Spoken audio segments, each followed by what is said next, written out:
Gun retailers are reporting a surge in the sale of gun silencers since January 4th, when the Obama administration announced a new round of regulations expected to create roadblocks for the most popular way of buying the devices.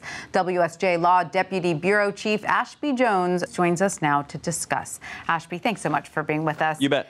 Now, before we get into all the new regulations, let's talk a little bit about what a gun silencer does exactly and what it sounds like, because I think most people's image of a gun silencer is what they see in the movies. That's right. And what you see in the movies is somebody sneaking into an apartment and, in a mask and putting a silencer on and shooting somebody, and doing an assassination. And the bullet comes out. It sounds like a quiet little whisper or something. You can barely hear it. That's actually not at all what these silencers do. The silencers will kind of dampen the noise a little bit. It still sounds, like an explosion, like a gunpowder explosion, like a shotgun will still sound like a shotgun, but it just dampens the sound a little bit. Just a little bit, but it certainly doesn't make it soundless. Definitely people can still hear the shot. They can definitely still hear the shot, yeah. So what regulations currently exist around gun silencers? So it's complicated, but gun silencers are regulated by a law that goes back to the Depression, a 1934 law, which basically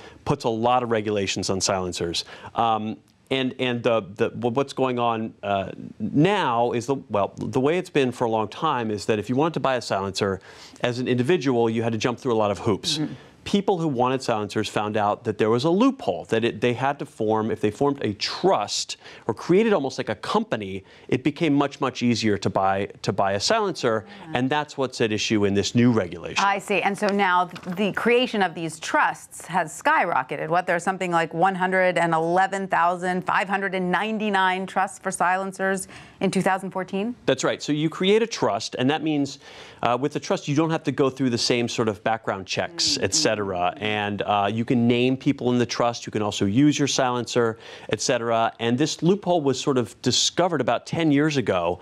And since then, the number of trusts and the number of silencers in U.S. households has skyrocketed. So what are the arguments both for and against? I mean, gun advocates say what about why they need to be able to Gun advocates say that basically, while they don't do a ton, they don't muffle the sound all that much. Somebody said it will take like a shotgun blast down to the decibel level of like a jet engine or a jackhammer. Mm-hmm. Still very loud, but if you're repeatedly shooting and out hunting, it can help you with your hearing. I mean, you might not suffer the long-term hearing damage that somebody who's using one without a silencer But aren't you supposed to wear the earmuffs? You are when you're doing target shooting, but not necessarily if you're out hunting. Okay, gotcha. So what do those who want to regulate guns say about the silencers? Well, they say, look, I mean, the sound that a gun makes is actually a good thing. We want it to be loud because it sends a warning sign to somebody who might overhear this. You hear gunshots,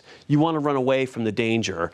And anything that sort of dampens that, takes away that sort of warning shot kind of thing. If you were to hear a mass shooting or something, you hear that instinctively, you run away. If it's even just a little bit quieter, you might kind of inadvertently walk into harm's way or have less of a warning about what was going on. Right. Okay. So as per what was signed on January 4th, how will that affect these trusts? So what the new regulation, which goes into effect later in the year, it basically says that everybody in the trust has to go through a federal background check. That was not the way it was before. You have to submit passport photos and fingerprints.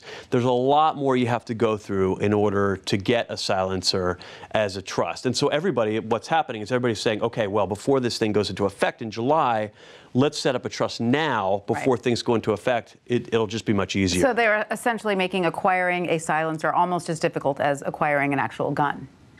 That's right. Yeah. That's right. It's been that hard for some time. This trust loophole has made it easier, and now what they're doing is really closing the trust loophole. All right, Ashby Jones, thank you so much for clarifying all that for us. You bet. Thanks again.